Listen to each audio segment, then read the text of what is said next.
Hello, everyone, and welcome to a brand new episode of the Ruthless Aggression Era podcast. As always, I am your host, Mel Matt, and joining me tonight is.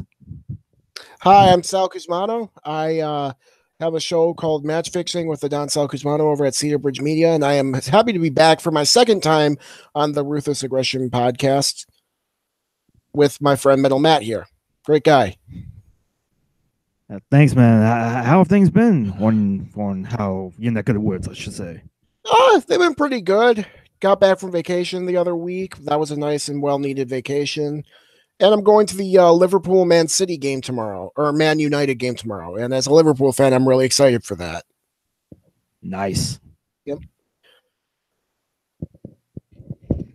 And yeah, today we will be talking about Bad Blood 2003. And I thought this would be an interesting show for Sal to come on, to the show and talk about. Because this is a bit of history here in terms of the Ruthless Aggression era and this particular era of W, because Bad Blood 2003 is the first ever brand exclusive event. That I didn't know, but yeah, I mean, it makes sense in hindsight. I didn't know it was the first one, but yeah, that's actually very interesting. And I think it showed that it was the first one. Yeah, in a way, I feel yeah. I feel like it needed it. It was pretty solid, but it needed some time to find its footing. And I think ones after this were much better. Yeah, totally. It was definitely a starting point here, and we will be going to these brand exclusive pay reviews. This was the first one, and so when they started doing these pay reviews, because they start right here and they end up going back to the tri-brand pay reviews, like they incorporate all the brands, starting with Backlash 2007.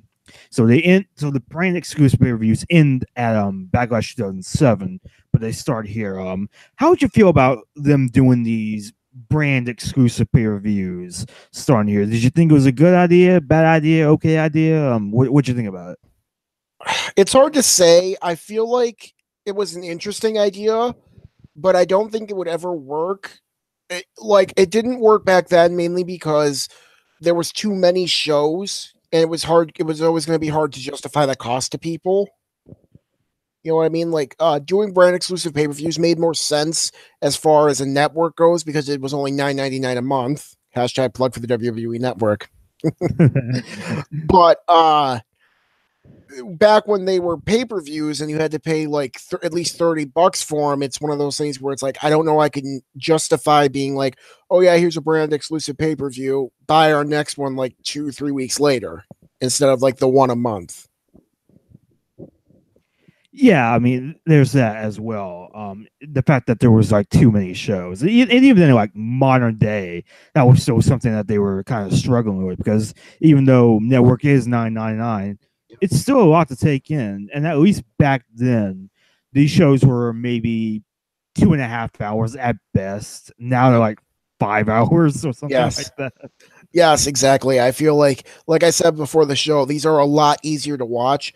And I will say, like you said, there's still too many. I mean, WWE as of now, they admitted they had too many because now they're back to dual branded shows. So, I mean, I think as far as the brand exclusive pay reviews go, I think they both have their strengths and their weaknesses. I think because the strength is, brand exclusive pay reviews, they have the ability to feature guys and girls that wouldn't ordinarily get this kind of spotlight.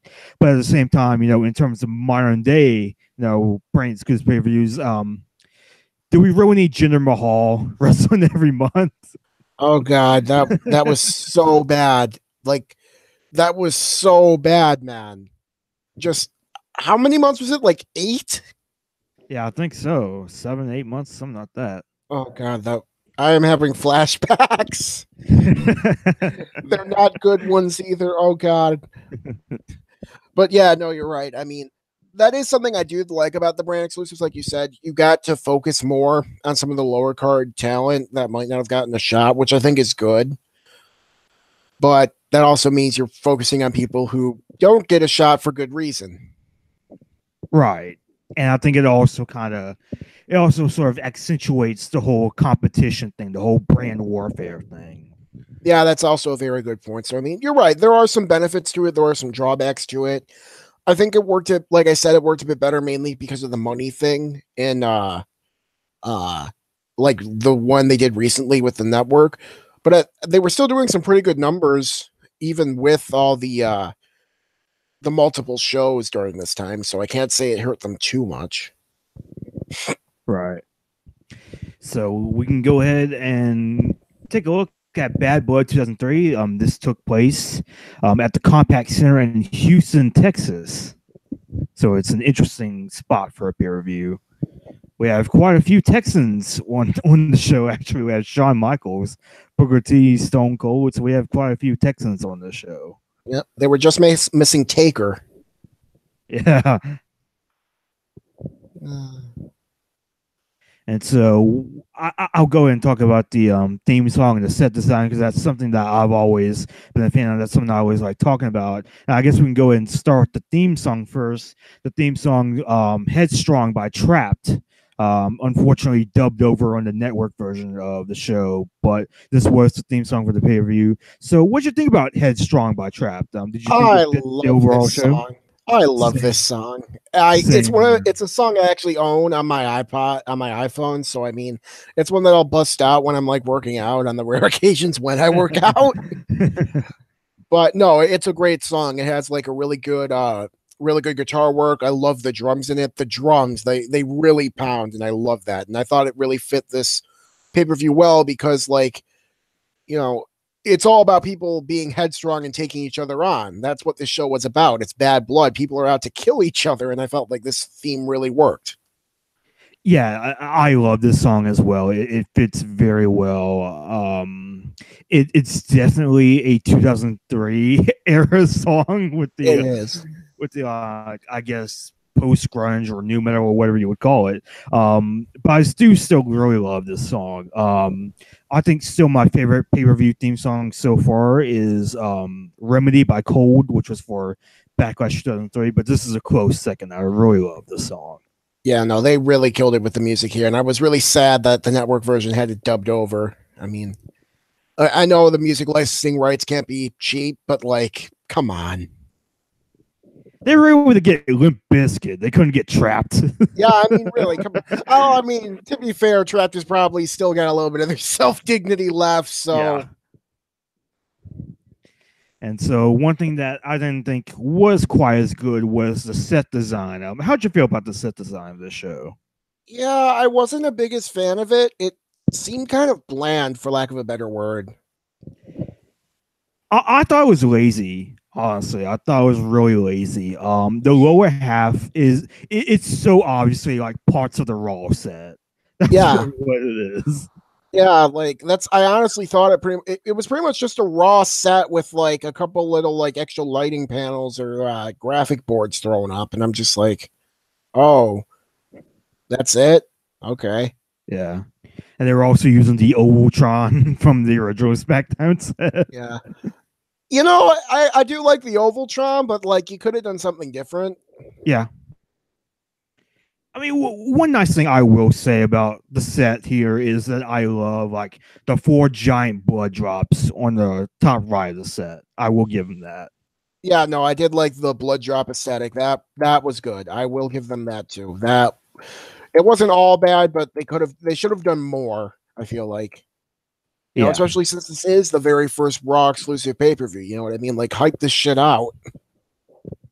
yeah, totally. And not only is this a new event because this event actually did end up replacing King of the Ring because Vince had gotten tired of the tournament. But this is also a returning pay per view because Bad Blood originally took place in '97, and the main event of that show was also a Hell in a Cell match. So, what do you think about the Bad Blood name coming back? I actually kind of like it. I feel like it's actually a really good name for a pay-per-view. I mean, it's catchy, you know what I mean? It's got everything you kind of want because, like, it's a phrase that makes sense. You know, a lot of the people going into it had bad blood with each other, so the name was apropos to a lot of the feuds. And I just thought it worked as a name. Yeah, I mean, I've always thought the Bad Blood pay per view theme, I guess you could say. I do remember there were rumors of it coming back as a pay per view last year, and we ended up getting Great Balls of Fire instead. That one was so ironically great, though, that I can't be too mad that we didn't get it back. Yeah, it's so hilariously bad. I mean, I can't really get too mad at it. Plus, I play in that arena all the time in WWE 2K18, so Yeah. I don't really have any complaints against it. No, but no, it would have been nice to get Bad Blood back because it is a good name. It's a stroke of genius that they came up with it. So I mean, Honestly, there's a lot of pay-per-view names I want back from this particular era. I've always liked Judgment Day. What else? Unforgiven is one I would love to see Unforgiven. come I was back. thinking that Unforgiven. That was a damn good name. What did they change it to? Clash of Champions or Night of Champions? Um, I think later on they did that. I'm trying to think when exactly it happened. It might have been Night of Champions that replaced it, like because Night of Champions originally was Vengeance. And I think later on, That's right. around 2010, I want to say that That's happened. that's right. Yeah. I mean, Yeah, Vengeance was another pretty good pay per view name, yeah. but there were some good names in this era, and I mean, I first started watching in the later parts of this era. I started watching in '07, so right towards the tail end of the Ruthless Aggression era. Uh, But I have gone back and rewatched a bunch of stuff, so I'm more familiar with it, and I miss a lot of the pay per view names. I mean, No Way Out, that was a damn good pay per view name. yeah, I love that one. Fully Loaded. Bring back Fully Loaded. Yes, Fully Loaded, that was a damn good name. I mean, like their naming department was actually pretty damn good in like the aughts in the 2000s. I mean, I love to see him bring back WCW names. It's like Halloween Havoc. I want Halloween Havoc back. Bash at the That would Beach. be cool. Ash at the Beach. I mean, Starcade, obviously. And then They that should they bring. end up, and the name that they did end up doing was Great American Bash. Oh yeah, I know. I mean, I can kind of see them doing that. It's just a shame it was such a bastardized version of it. Yeah. I would love to see them bring back Hog Wild just for the banter of it. I mean, just do it once so we can laugh at it like Great Balls of Fire. I mean, you guys did Yeah. Great Balls of Fire, so you clearly don't care. Yeah, man. Like those pay per view names they were a blast. They were. I'll even take World War III at this point. Oh God, that one. Oh Lord. So yeah, I guess we can go on to Bad Blood. Yep. Now that we're reminiscing of good pay per view names. So our opening match, this is quite the combination. Rodney Mack and Christopher Nowinski taking on the Dudley Boys. Yeah. This, I'll bring this up. There are two schools of thought when it comes to opening matches. Would you agree with that? The two schools of thought being, let's put like one of our top tier matches on first to get the crowd hyped. And the other one being, let's put a bunch of boring stuff at the beginning and then build our way up to the big stuff at the end. Yeah, yeah, I would agree with that as well. Yep. New Japan is typically known for the second style of booking. WWE tends to do more of the first kind. Oddly enough, WWE did the second kind here. They put a bunch of boring stuff at the beginning and built it to their good stuff in the end. And it really showed in this first match. I mean, it wasn't bad by any means, but it was like you could have skipped this. You know what I mean? Right, like this is, and I've said this a lot, like because I've talked about watching the Summer Slams for all the Summer Slams for the nightly on cage side seats, and a lot of the matches that I've seen, I would always write like fine match, but this felt more at home in like Raw or something like that. This match felt like a Raw match more so than anything else.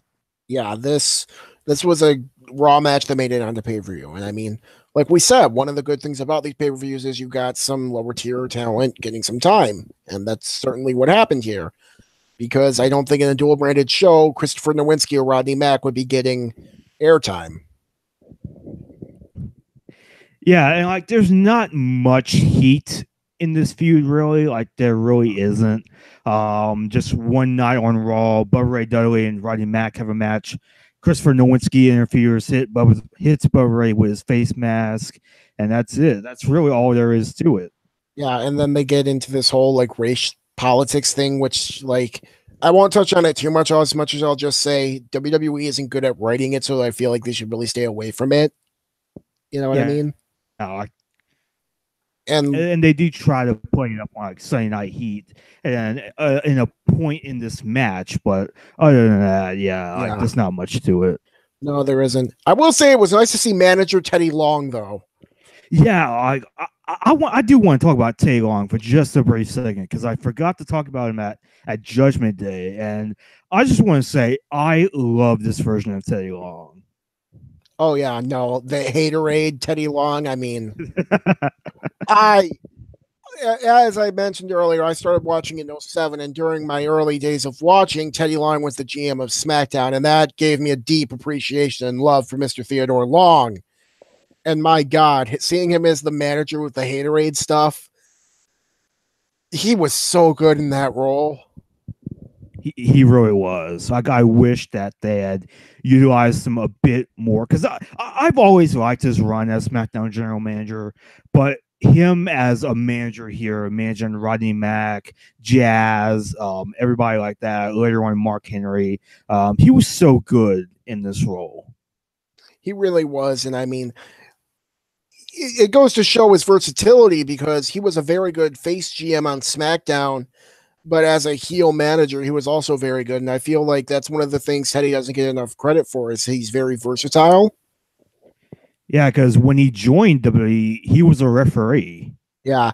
And I mean, it just, like I said, that even more versatility. Him, a man could do multiple roles. And, you know, he's one of those guys who isn't as song as I feel like he should be. You know what I mean? Like wrestling is not just the wrestlers. There's a lot of other parts to it that make it great, like from your refs to your GMs to your managers. And I feel like Teddy being able to play all those roles very well puts him in a pretty good elite level, I would say. Oh yeah, for sure, for sure. And so this match, it's fine. It is what it is.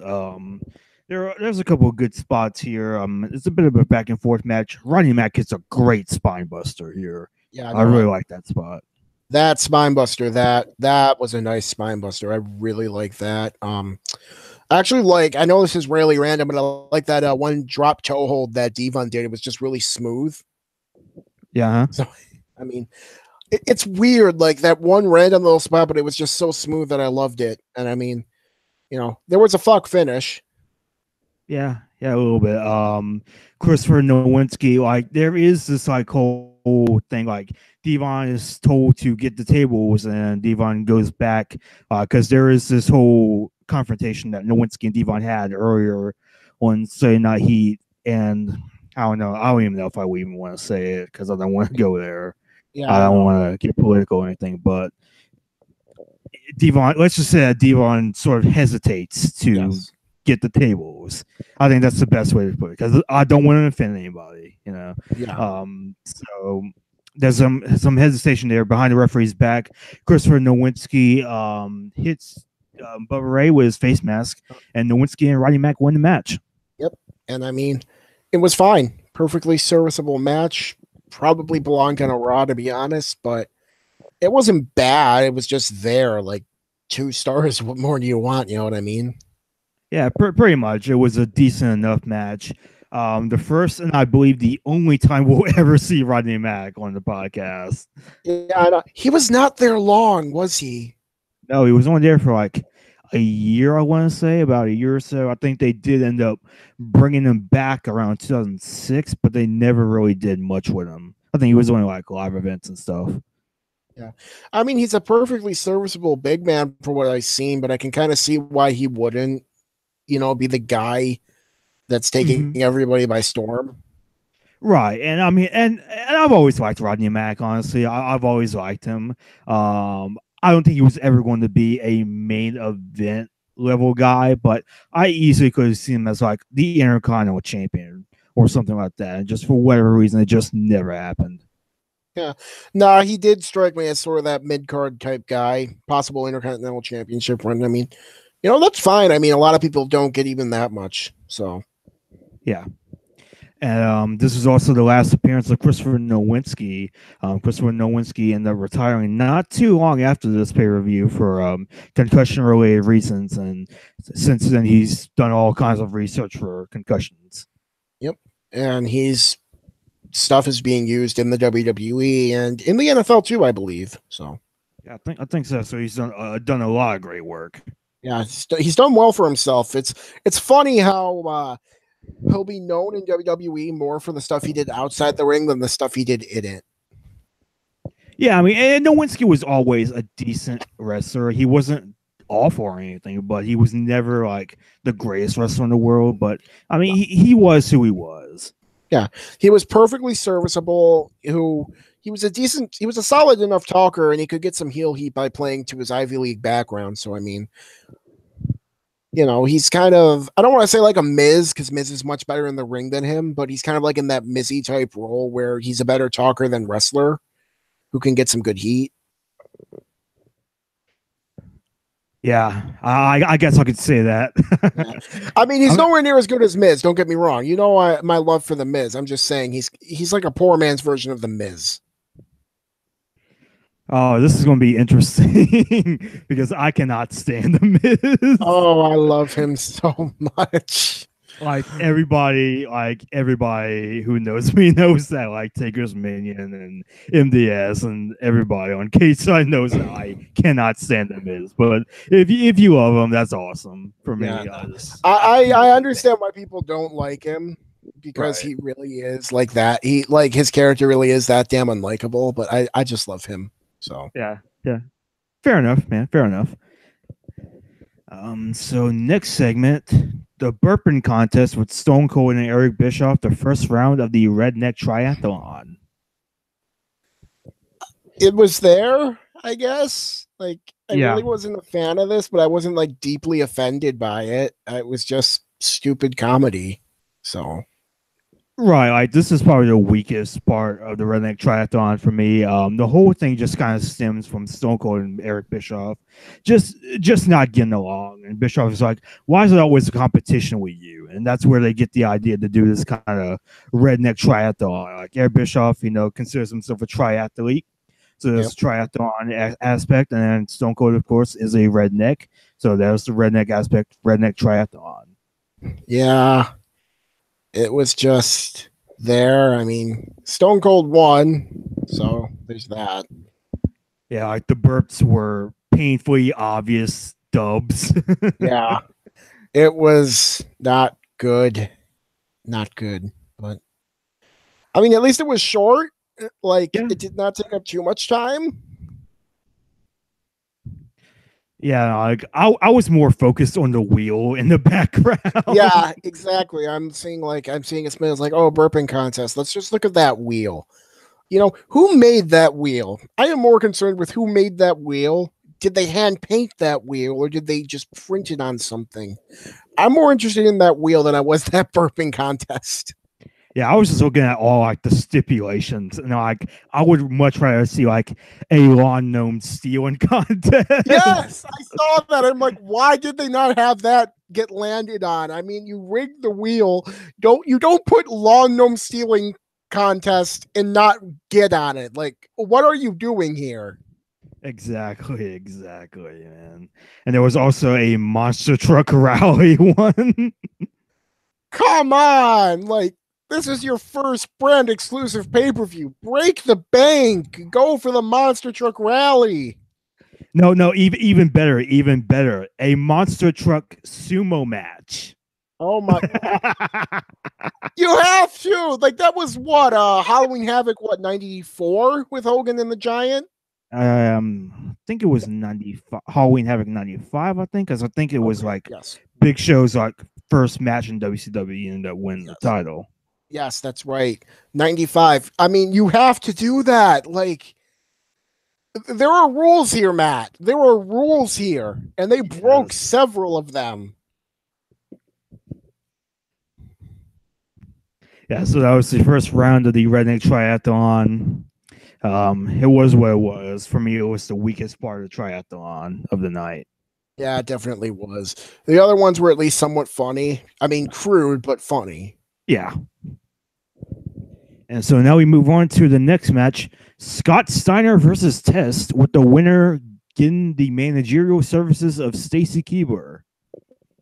Yep. And so this match is a bit interesting because this is a storyline that's been building for a couple months now. Tess has been doing a slow heel turn, has been slowly being a bit unfaithful to Stacy, his on-screen girlfriend, from all accounts, his off-screen girlfriend as well. I don't know, I'm sure he was a nice boyfriend in real life, but at least on screen, he's doing all kinds of things. He was on A Girl Who's Gone Wild special. He's looking at Toy Wilson's Playboy, just all kinds. And now he's starting to treat Stacy Keebler very badly. And so Scott Steiner is coming to the rescue because Scott of course he would. Scott Steiner. I mean, like, I get where they're going. Would Scott Steiner be your first choice to be the person defending the honor of Stacy Keebler?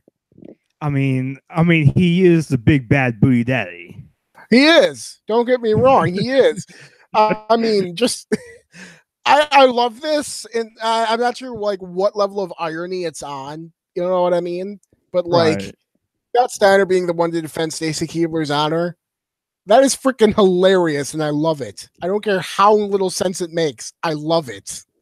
Yeah, and the first spot in this match, it just sums up not only this match, but Scott Steiner's entire WWE run here. Because he goes to attack Test off the apron, he slips off the apron and completely eats crap. I love this so much. I mean, Scott's a fellow Michiganian as myself, and so I feel a touch bad having to laugh at him. But I mean, he's from Bay City, so like, there's this joke we have that the people from Bay City, they aren't all there. Let's put it like that.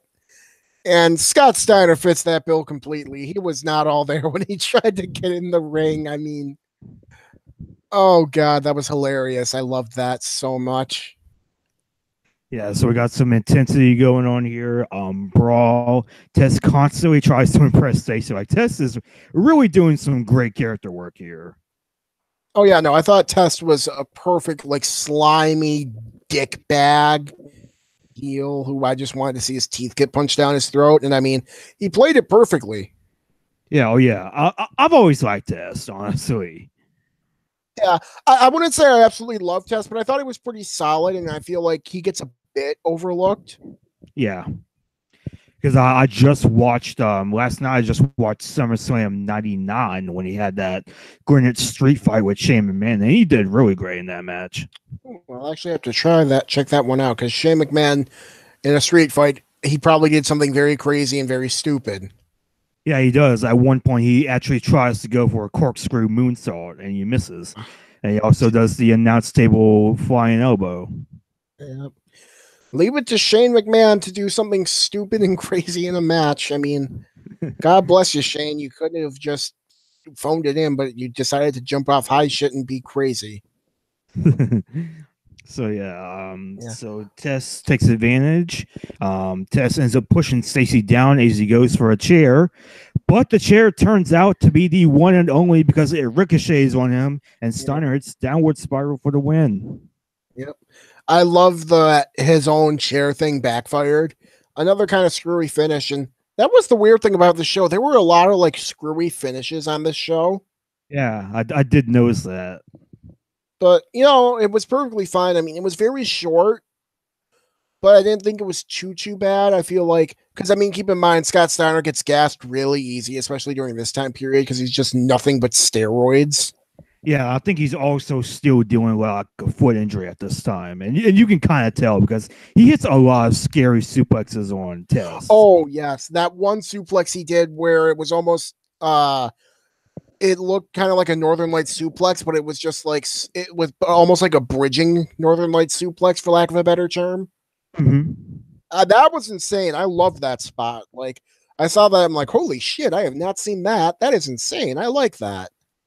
Yeah, like this match, honestly, it was better than I remembered it being because I remember this match just being kind of okay. I actually did like this match. I think it could have gotten a couple more minutes, and you'll hear me say that about a lot of matches on the card, especially the first half of the show. Some of the matches could use a bit more time.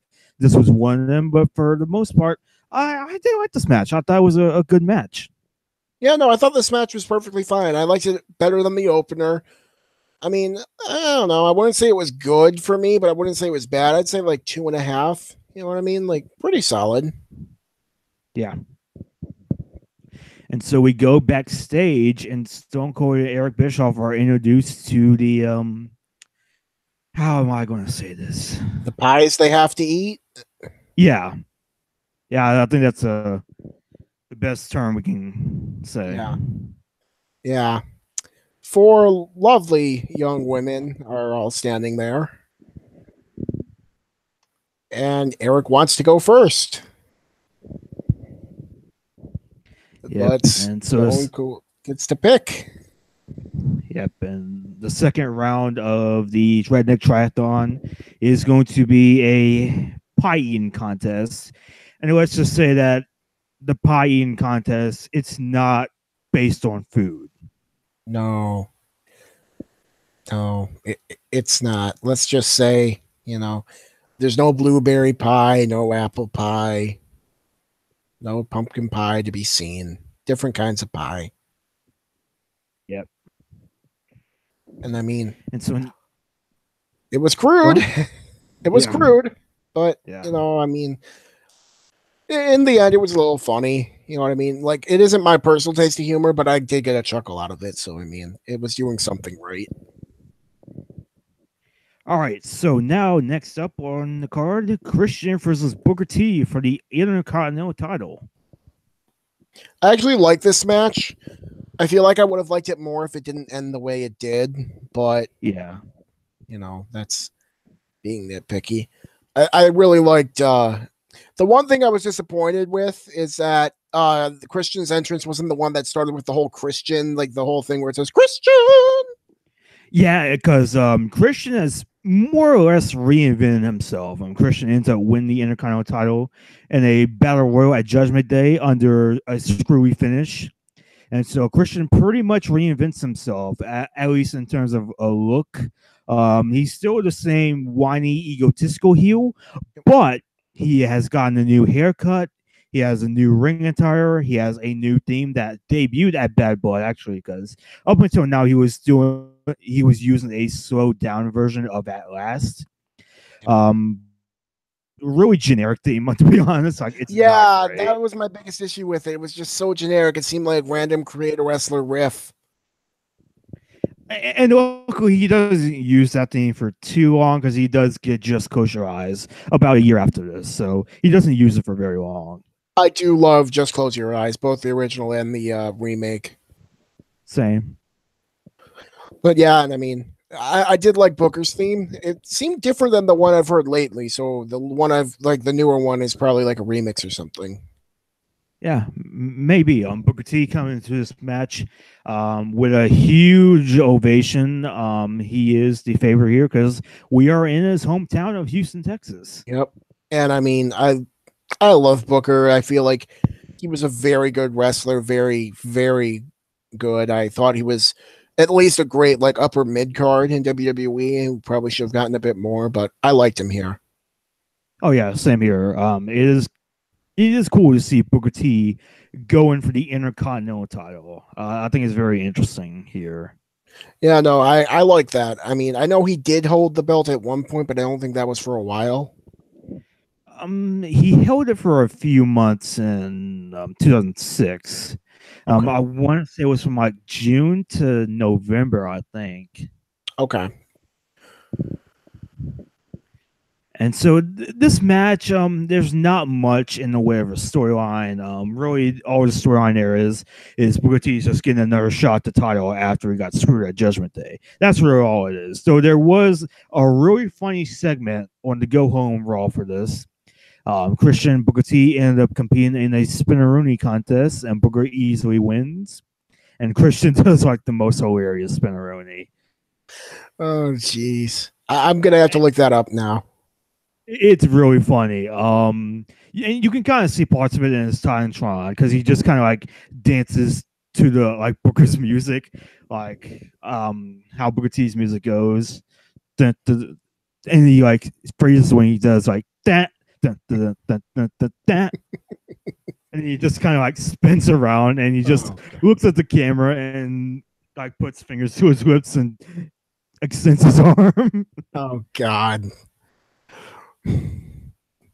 Like, it is hilarious. Oh God. I'm gonna have to look this up when the show is over now because that sounds hilarious. It is. It's great. But yeah, in terms of the actual match, it's fine. It is what it is. Again, this is another match that really should have gotten more time than it actually did. Yeah. There's some cool spots here. Booker T does a great missile drop kick from the top turnbuckle. Yep. Christian even hits a bookend on Booker. Yep, love that. I love it when guys do other guys' finishers, like especially when it's a heel because it's just like so disrespectful. You know what I mean? And very desperate as well. Yep. And speaking of desperation, that's when we get to the finish of the match. Christian tries to run off with the title, and the referee starts counting him out. But then he gets on the mic and says that if he doesn't return to the ring, not only will he lose the match, he'll forfeit the title. So Christian ends up coming in, hits Booker with the title, gets DQ'd. Yeah, I actually really like that idea of if you get intentionally counted out as champion, you forfeit the title. Yeah. Like, it's a shame they don't do that because that's actually a really good storytelling idea. Mm-hmm. But, you know, I mean, I like that. And I feel like Christian being so desperate to keep his title that he's willing to just be a dick and like hit Booker in the face with it makes sense. I also love that we got a mid-match spin-a-rooney from Booker. Yeah. A hometown spinneroni at that. Yep. Yep. Like, one thing I don't like about this finish, I get what they're going for. It's they're clearly going to extend the feud for a bit. But at the same time, the referee, says he's going to forfeit the title by count out. Why not just do it be DQ as well? Because he clearly intentionally gets DQ'd as well. Yeah, that was my only hang up on it. Like, I did question that. Like, so we're going to say, I did like the idea of like you can intentionally count it out, you lose it. That's actually a good idea. You can intentionally DQ'd, you should also kind of lose it. Like, I don't get why getting counted out and getting DQ'd are so different here. Yeah. So, fine match. It was what it was. Could have gone a few more minutes, but other than that, I thought it was a good match for what it was. Yeah, I felt like you could have doubled that match's length because it was just under 8 minutes, and you would have a pretty good match there. Yeah, and the feud does end up continuing from here. Booker does end up winning the title on a Raw in July. Unfortunately, he doesn't get to hold it for that long. He only holds it for a few weeks, then ends up dropping at a house show because of a nagging back injury. That's a shame. I've always liked Booker, but injuries suck. Injuries suck, and they sometimes happen. Yeah. And so next segment up, the second round of the Redneck Triathlon, the pie eating contest. Yay. So Stone Cold comes out, says that he gets to choose what pie Eric Bischoff is going to be eating. And he says that the 4 women that they were introduced will not be Eric Bischoff's because Eric Bischoff has mentioned on several occasions that he does like mature women. And he even says that the Linda McMahon, the night Stone Cold was made GM of Raw. And so out comes Mae Young, accompanied by the pimp of the nation, the fabulous Moolah. Yeah. I mean, it was funny to see Bischoff get his comeuppance, but like it's very crude humor. That's Yeah. the best way to put it. It is very crude humor. I think the best way to describe it, it's Vince humor. Yes, it is very Vince humor. It is the kind of humor that I feel worked for the time, but like looking back, it doesn't age the best. Well, God, pal, why don't Yeah. we get Mae Young, the Bronco Buster Bischoff? Yeah. I mean, I want to hate it more than I do, but I can't because I actually did chuckle at, Bischoff getting Bronco busted because, Uh-huh. he's just so sleazy that seeing something bad happen to him is good. So I can't completely hate this, and I don't know if I should feel ashamed at myself or what, but here we are. I don't completely hate it. I just think it was a little funny thing, slightly funny. That's very crude humor. Like, Yeah, I thought it was entertaining for what it yeah, was, even though we did get to see Mae Young's backside. So, yeah. I mean, God bless Mae Young. She's an absolute legend of the business. yeah. I did not need to see that though. Was this better or worse than Royal Rumble 2000? Oh God. Oh God. Don't. No. Don't. Uh, I mean, I will give this to Mae Young. She still proved she had it in ring because she took a freaking stunner. Yeah. I mean, like hell, she like said she wanted Bubba to make it hurt when he put her through a table too. So I mean that she was insane, quite frankly. Yeah, she was tough. Yeah. I mean, God bless Mae Young and that whole tournament named after her, but god damn, she was fucking crazy. Yeah, I mean, have you ever heard about the rib that she pulled here in the segment? No, I haven't. Well, apparently, right before she went out to the ring, apparently Mae Young stuffed sardines down her where. Oh Yeah, her god. tights. And so when Bischoff gets Bronco Buster, he had to smell some sardines. Oh my oh my, I love her so much. She is wow. Yeah, the things you learn about on Something to Wrestle With, Yeah. Bruce Pritchard and Conrad Thompson. Oh my And god. there is another story, regarding the Redneck Triathlon that I think is pretty interesting, and I think we'll take a look at it later on in the third round. But I think it's rather interesting. All right. But up next, that was an entertaining segment to say the least. Yeah. And so up next, La Resistance versus Kane and Rob Van Dam for the tag team titles. Kane and Rob Van Dam was always a weird tag team for me, but it worked. Yeah.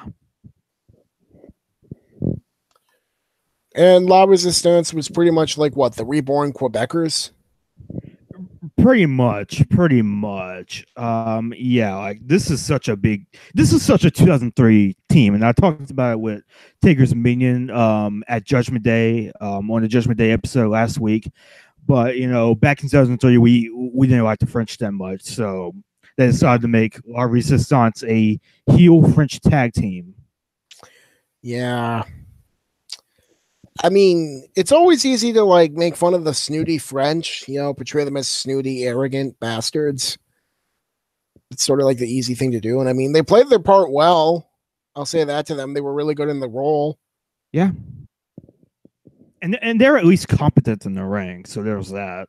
Yeah. Oh yeah, no. I mean, I feel like I understand why the gimmick didn't last too long. Like they were only there for a couple of years. But like it worked for the time very well. Yeah. And so Raw Resistance work over Rob Van Dam. Kane gets the hot tag, and RVD dives onto Kane, gets hit with a flapjack for the win. Raw Resistance win the titles. Yep. Didn't this make Dupree the youngest champion, or was it Grenier? I believe it was Rene Dupree, because I believe that Rene Dupree was only 19 years old when he won the titles for the first time. Yeah, so I mean that was actually pretty cool. I mean, the match itself was really short. Like it was literally less than 6 minutes. Yeah, it was decent enough for what it Yeah. was. Yeah, no, it was a perfectly fine little match. And I mean, like, it's hard to say much about it because it was so short. You know what I mean? Like, that brief description you gave, that's really all you can say about it. Like, there wasn't anything hilariously bad, nothing was botched. It was just a short, competent little match that did what it needed to do. Yeah, pretty much. But the story here, it's really not about La Resistance or the tactiles. It's really about Kane and Rob Van Dam being on the outs because Kane is undergoing a pretty major change here. Because a couple weeks before this pay per view, Kane ends up losing to Rene Dupree. Stone Cold comes out to the ring, tries to motivate Kane into being the monster that he once was, and he ends up stirring Kane. And that's been on Kane's mind for a while now, and Kane losing this match did not help at all. Yeah. Doesn't this eventually lead to their breakup after Kane loses his match to Triple H? Yeah, this whole thing, it really is just an excuse to get the titles off of Kane and RVD, because what happens here is that the week after this pay per view, Kane unmasked. Huh. That was always an interesting choice. You know what I mean? Yeah, And the and way it's he something looked when I've he never. unmasked. Yeah, and the unmasking, it's something I've never been a huge fan of, and we'll talk more about unmasked Kane and the reign of terror he's been on in the SummerSlam episode in a couple of weeks. But yeah, unmasking Kane was a pretty ballsy move, I guess you could say.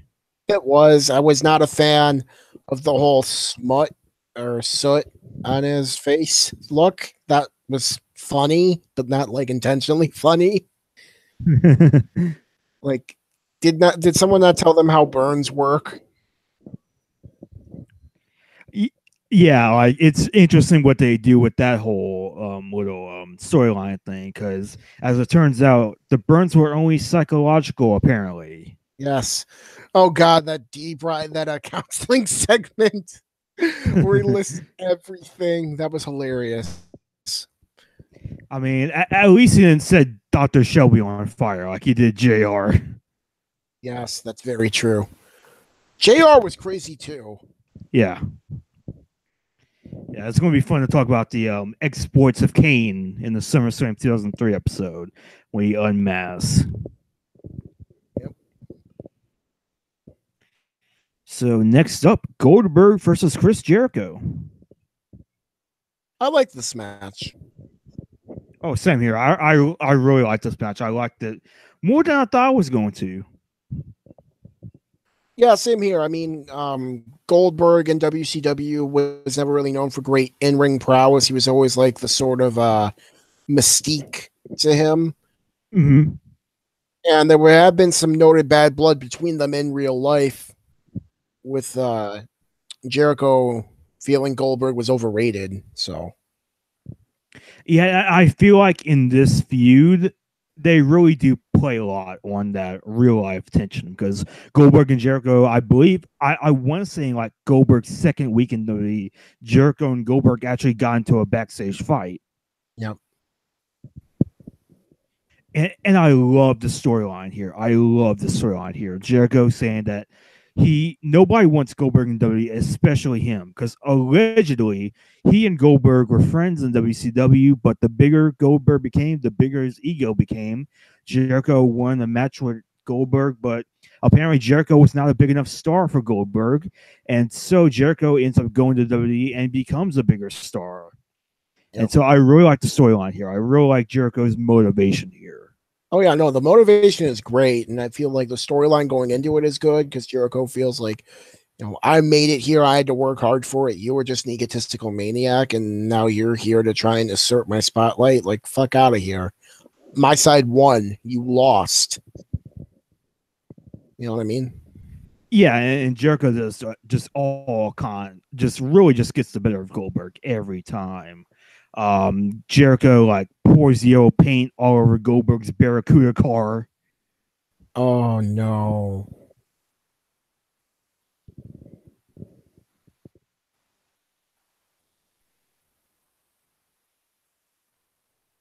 Whereas Goldberg's Barracuda could just break down while chasing the Rock. Yeah. Uh, And Goldberg gets maced by Jericho at one point on the highlight reel. Jericho ends up accidentally causing Goldberg to spear referee Charles Robinson. Goldberg gets attacked with a chair backstage by Jericho. Like, Jericho's just been doing all kinds of things to Goldberg. yeah. And then it leads to a match. And I mean, there was a lot of bad blood heading into this match. Yeah, like Goldberg just takes down Jericho like out of the ring as well to start the match. Which, as I said before, when you're going to have like a blood feud like this with two guys who hate each other, never start out with a lockup. That is something that always happens that infuriates me. And Yeah. Goldberg didn't start with a lockup. He's like, I hate this man. Why would I lock up with him? Yeah, and so the brawl ends up spilling outside the ring, and Goldberg goes for a spear through the barricade. Goldberg completely misses, goes right through the barricade. Yep. And I love that part of the match with Jericho working over the shoulder because that's how Jericho would win this match. You know what I mean? Like, he's not going to outstrength Goldberg. He's not going to outpower Goldberg. He's a submission guy. He's the master of 1,004 holds. So he needs to put Goldberg in as many painful shoulder submissions as possible. Yeah, I do like the psychology of this match. I really like Jericho working over Goldberg's shoulder, and he does that for a while. Goldberg ends up making a comeback, hits a couple of spears, and a jackhammer for the win. Yep, like this match, liked it a lot. Yeah, same here. I thought this was a really good match. I really enjoyed this. Yep, and I felt like it was everything the blood feud kind of needed to be. You know what I mean? I mean, except like the only way it could have been better is if it was like no DQ.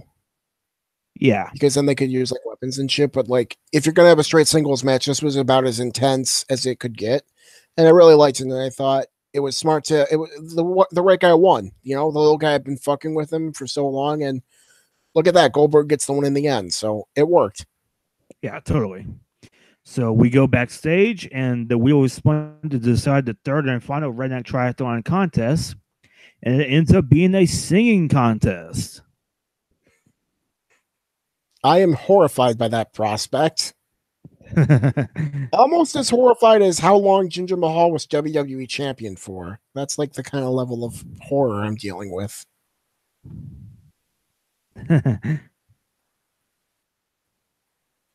So yeah, we go on to the next match, the penultimate match on the card.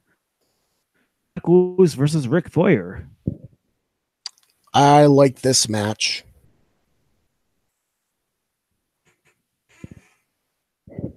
Yeah, I think this match is really good. Obviously, it's a bit overshadowed by the WrestleMania match that they had in 2008, but I think this is a really entertaining match.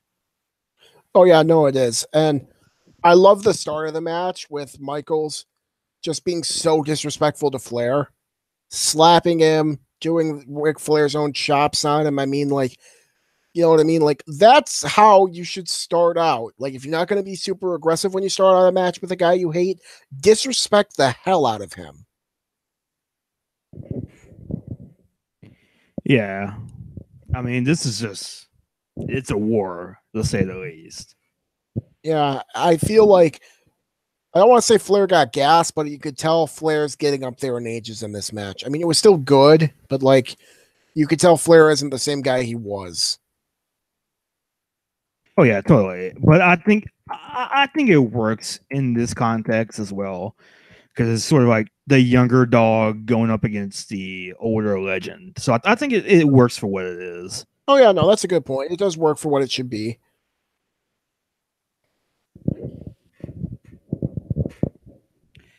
Yeah, so there's some good spots here. Flair ends up working over Sean's knee, locks in the figure four. Yep. Love that figure four sequence with Sean getting to the ropes. I do love an extended submission sequence, and when they get to the ropes, it always pops me. Yeah, and so we do get some interference here very briefly. A returning Randy Orton. Yep. No more RK news or RKO news. No, Randy Orton recently returned to Raw. I think he suffered a second injury. I don't know exactly what it was, but it was some kind of injury. Kept him out for a few months, but now he's back, and he's back with Evolution, and he tries to interfere. Immediately gets sweet chin music. I laughed so hard at that. Randy was not very good at that whole interference thing. Yeah, and like at first the announcers don't even know who it is. Yeah. It's like, oh, hey, here's someone coming in. Whack. Oh, that guy's down. Who was that? Oh, it was Orton. All right, back to the match. And so a great spot here. Shawn Michaels ends up putting Ric Flair through a table. Oh, I love that. That was great spot. I love that. Yeah, especially like Shawn kind of like contorting his body a bit to make sure it goes well. Yep. It was amazing And that Ric Flair started bleeding from that, though. yeah, a little bit. I think both of them started bleeding, I think. Yeah, I think they both did. And somehow this is not a DQ of any Yes, kind. I was wondering about that. Like, wait, like after that match, I checked on Wikipedia. Like, I don't think this match was no DQ, was it? It's I like, don't think it no, was. no, it wasn't no DQ. So I'm like, huh, this isn't a DQ. I mean, I'm fine with this. Oh yeah, same here. I'm just wondering like where the rules are. So yeah, Shawn ends up getting a steel chair to him by Randy Orton, who returns, Yep. and Ric Flair ends up winning the match. Yep. Another screwy finish, but Yeah, I mean, it works because we're supposed to hate Evolution and everything they do.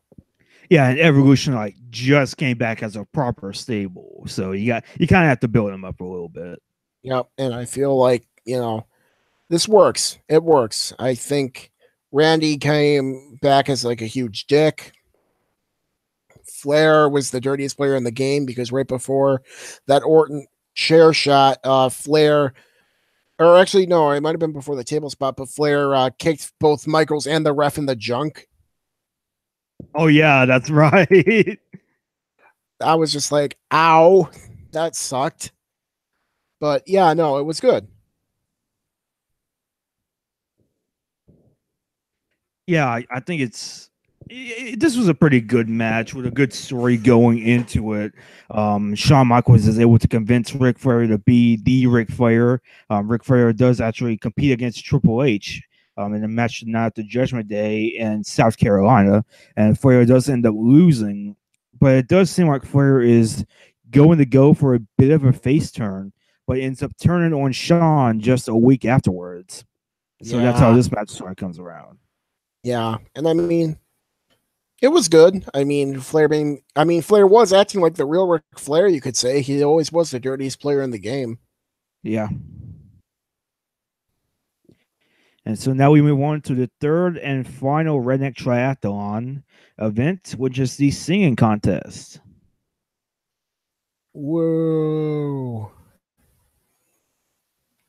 So Eric Bischoff comes out and pretty much lips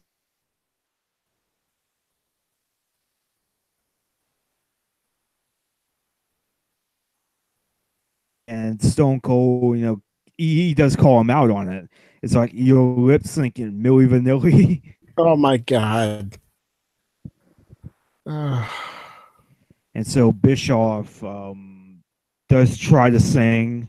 It doesn't go well. And Stone Cold's like, well, son, since you and I can't sing, I guess we'll just have to spin the wheel again.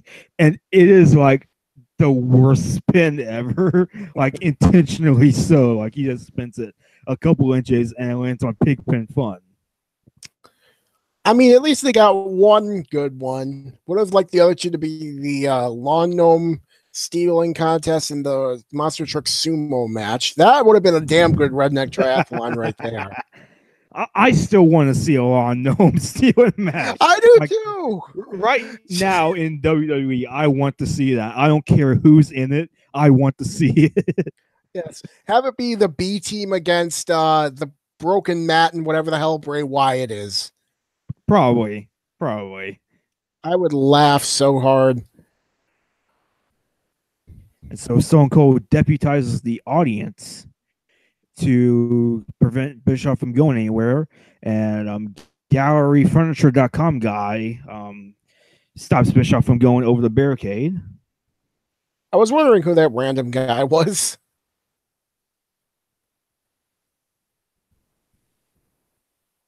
And so Stone Cold beats up Eric Bischoff and throws him into the pig pen. Hooray! And Stone Cold wins the Redneck Triathlon. Yeah, I mean, I didn't think he was going to lose. It was again, it was nice to see Bischoff get his comeuppance for being such a shit person. Yeah. And so I think, I guess it's time to talk about what Bruce Pritchard talked about on something the wrestle with, what was originally supposed to happen. And I think this is a pretty interesting story. And so apparently, according to Bruce Pritchard, so take it for what it's worth, but apparently, what originally was supposed to happen was that there was going to be no pigpen contest at all. Originally, it was going to be the singing contest, and Eric Bischoff and a crappy band just sings a crappy country song, and Stone Cold comes out with ZZ Top, and they perform "I'm Bad, I'm Nationwide." And at the end of it, Billy Gibbons apparently was going to hit Bischoff over the head with a guitar. Huh. That would have been interesting. Yeah, I'm not it sure would have it been would have interesting too. I'm not sure it would have been good, but it would have been a hell of a scene. I mean, I've always been a ZZ Top fan, so I would have enjoyed it purely because of that. Oh yeah, no, I wouldn't say I'm the biggest ZZ Top fan, but I do like me some ZZ Top every now and again. So it would have been entertaining. I mean, hearing Stone Cold sing though, that would have been like, oof. I love you, Stone Cold, but like, you ain't exactly Pavarotti there. Yeah, I think Jerry Waller even like remarks like if Van Gogh had heard Stone Cold sing, he would have cut it off his other ear. Oh, jeez. So yeah, that's apparently what Bruce Pritchard said on Something Else to Wrestle With one day, or Something to Wrestle With, when they did their own episode on Bad Blood 2003. And apparently it was like a combination of management and apparently Frank Beard, the drummer, didn't want to do it. Just a bunch of different things. So they end up going with the pig pen. I feel like the pig pen, like, worked better. I mean, I feel like the ZZ Top thing would have been more interesting, but at the same time, it's always fun to see a shit authority figure go into like mud or a pig pen or something. Yeah, and it does feel like something that Vince would want to do. Yeah. Like, oh, well, pal, we are going to throw you into some pig crap, and by God, you'll like it. Yeah. Yeah. And I could see Eric being like, how much are you going to pay me for it, Vince? Yeah, I mean Triple H when he was coming out for his match, I'd had some bad memories of that hog pin. Oh God. Thank God Henry O. Godwin wasn't working for them anymore. Oh God, that was just, oh God. Not gonna lie, it took me forever to realize that like the two Godwins, their initials spelled pig and hog respectively. Yeah. I felt like so stupid after I realized that. Like, how did it take me like 2 years to realize this? So now it is time for the main event. It's Triple H versus Kevin Nash for the World Heavyweight Championship inside Hell in a Cell with Mick Foley as the special guest referee. I could think of no one better for a guest referee spot than Mick Foley. Yeah, and this was a really interesting thing to do because Mick Foley was sort of on the outs with WWE around this time. And he talks about it in the Hardcore Diaries a little bit, because apparently he was already sort of tired of WWE. He won his release in July of 2001. They didn't give it to him. And so apparently the straw that broke the camel's back was that the Today Show had him on in around November for I believe it was to promote a kid's book for WWE that he had written. It was some kind of kids Halloween book, and so he was on the Today Show, and apparently WWE wanted to get some passes, and Mick Foley was like, "I don't want him here. The Today Show wanted me because I was me, not because I was affiliated with WWE," and so he had WWE banned from the event. And so apparently, JR was like, we heard about what happened. And he was like, if we let you go now, we might be able to do business in the future. If we don't, we might not be able to do business with you in the future. So Mick Foley is out of WWE and out of wrestling completely for a couple of years. And this is really the return of Mick Foley to the WWE family, so to speak. Yeah. And, it was nice to see him come back. Like, I was glad to be able to see him. I mean, burnout is a hell of a thing. Yeah. But I did like Mick Foley as ref. He was absolutely insane. Yeah, and not only was Mick Foley back to sort of be back on good terms with WWE again, but he had recently at this time written a book that he needed to promote, his first fictional book called Titan Brown. Have you ever read it? No, I haven't. I've honestly never heard of it. I have, and let me tell you, it is insane. It is crazy, that book.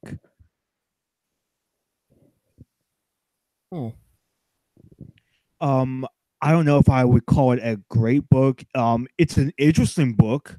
It's not the kind of book you would expect Mick Foley to write. It's very edgy. It's very dark. So it's interesting. He's written a couple of fictional books. He wrote Titan Brown in 2003, and then he wrote Scooter in 2005. And I think Scooter is the much better book of the two. It's a bit more subdued. It's a bit more realistic, and I think that book is it's a lot better.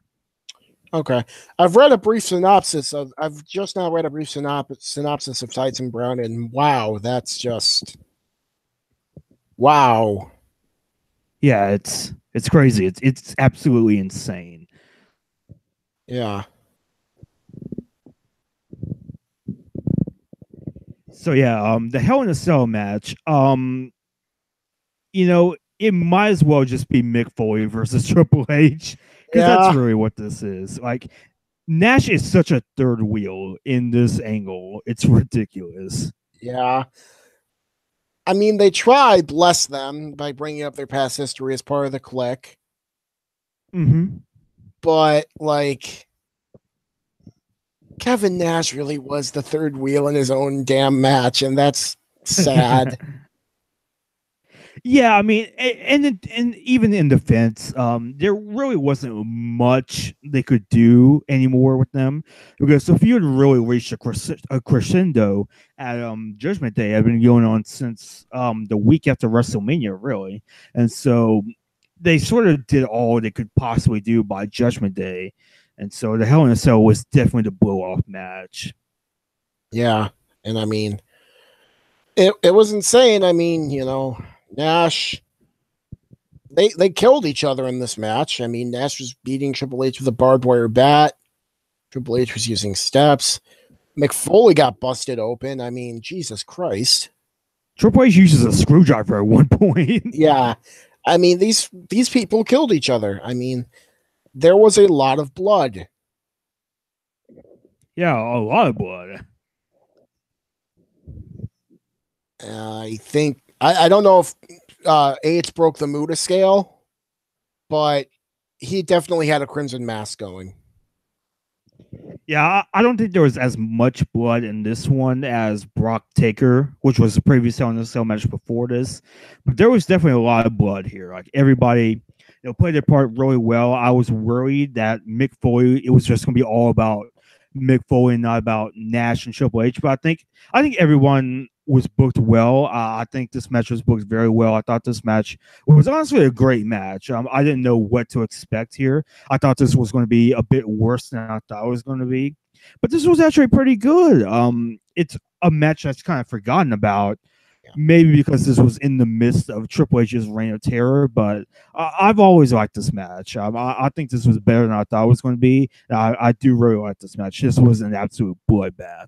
Yeah. No, I like this match too, mainly because like it hid their limitations well because they didn't really need to wrestle a match as much as they need to beat each other up with sharp things and metal things. You know what I Yeah. mean? So they could get away with a lot more stuff because, hey, we have the steel cage here. Hey, we have things to hit each other with. Ooh, here's a chair. Ooh, here's a sledgehammer. Let's hit each other with these things. Who we're supposed to do headlocks and shit? Nah, we'll just hit each other with stuff. So it worked a lot better because they could do that. And you didn't need to focus on the fact that Nash was getting up there and has no knees, and Triple H was on all of the steroids that Scott Steiner didn't manage to take. But Well, no, yeah, like this is going. I did like this match. So Oh yeah, same here. This was a really great match. Triple H just getting thrown into the cage at one point. Nash just outright throws some steel steps, and Triple H just barely misses it. yeah, that could have ended badly. So yeah, some great intensity. There was a reason for Mick Foley to be special referee. He just wasn't special referee just because. There was a reason for him to be there. Like everybody does their fair share. Really entertaining match. I really enjoyed this one. Yeah, love the part where Foley put the Mr. Sacco on and put H in the mandible claw. Yeah, that was great. Uh, So Triple H smashes Nash in the face with a sledgehammer, hits the pedigree for the win. Evolution comes to help him out, and Bad Blood comes to a close. yep. I did like how at the end Triple H like couldn't even really stand up and couldn't even lift his arms. He needed Randy and Rick to lift his arms in victory. That was a nice touch. Yeah, I like that as well. And so that just about does it for Bad Blood 2003. So Sal, what you think of this pay per view as a whole?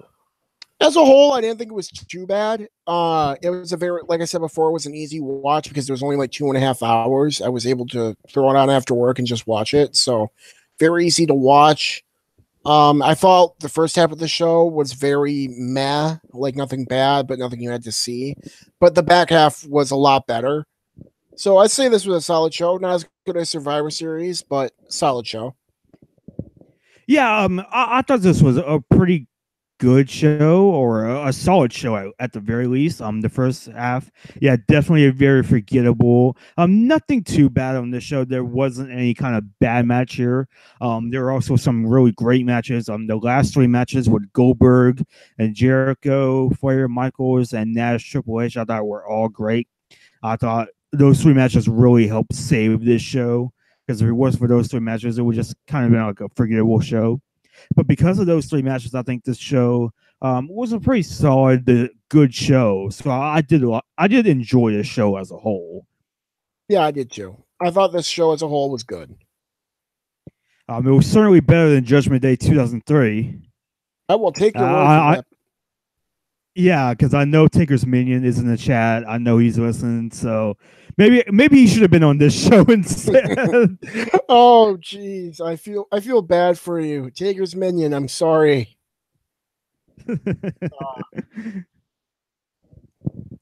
So yeah, this show I thought was entertaining enough. It wasn't the greatest show in the world, but I would say a solid to good show. I would maybe give it, maybe a B minus or C plus. I would give it that. I thought this was a entertaining show. That's exactly where I'm at with it. I thought that was around a B minus. All right, so I think we're just about done here. So Sal, where can they find you at? Yeah, you can follow me on Twitter at Cusmano, CUSMANO _Sal. And you can also find me at cedarbridgemedia.com. That's cedar _bridge on Twitter. I do an occasional wrestling write-up and an occasional wrestling podcast. Been absent the past couple of weeks because vacation threw me all out of whack, and I'm still trying to get my system back down. But I should have something next week for everybody. Sounds awesome. And you can also catch me on Twitter at MiddleMat15. I'm also on Cage Side Seats as well. I hang out in the daily and the nightly. I'm currently doing a SummerSlam review, looking at every single SummerSlam. Tonight is going to be SummerSlam 1999. And without giving too much away, let's just say that this was I would say this is better than SummerSlam 98. So be sure to stay tuned for that as well in just a couple of hours. And I'll hang out in the NXT threads and the SmackDown threads as well on Cage Side Seats. So that's it for as well. Guess we can go ahead and get some plugs in there. Shooting the Breeze with Taker's Minion and Mr. Dr. Sinju every Saturday at 11 a.m., 10 a.m. Central. Two Guys, One Sport every Thursday at 9 p.m. Eastern, 8 p.m. Central. Violent Wrestling Podcast as well. Just kind of a random time. There's no set time for it as well. It just does it whenever it does it. I was also a guest star on the latest episode. We apologize for all the technical difficulties, but it is what it is. So check that podcast out. That podcast is great as well. Fizzy's Wacky World of Wrestling. Again, I don't believe there's a set time for that as well. He's been putting out a lot of content lately, a lot of solo shows. So definitely check that out as well. I'm trying to think if there's anything else, but I don't think there is. So anything else to add, Sal? Nothing that I have. All right, so I think that just about does it for this episode of Ruthless Aggression Era podcast. Next week will be a brand new episode. Next week we will be talking about the first ever SmackDown exclusive pay-per-view, Vengeance 2003, and my guest will be Ambrose Alley of Violent Wrestling Podcast. So that's going to be awesome. Can't wait to have her on the show. And so Vengeance 2003 should be an interesting one. That pay-per-view will be celebrating the 1 year anniversary of the Ruthless Aggression Era itself. 2003, July 2003, the Ruthless Aggression Era will now be a year into that specific era. So it'll be interesting to sort of compare where WWE was in 2003 compared to how it was in 2002. So I think it's going to be interesting to note here. So that's next week, next Friday at 8 p.m. Eastern, 7 p.m. Central.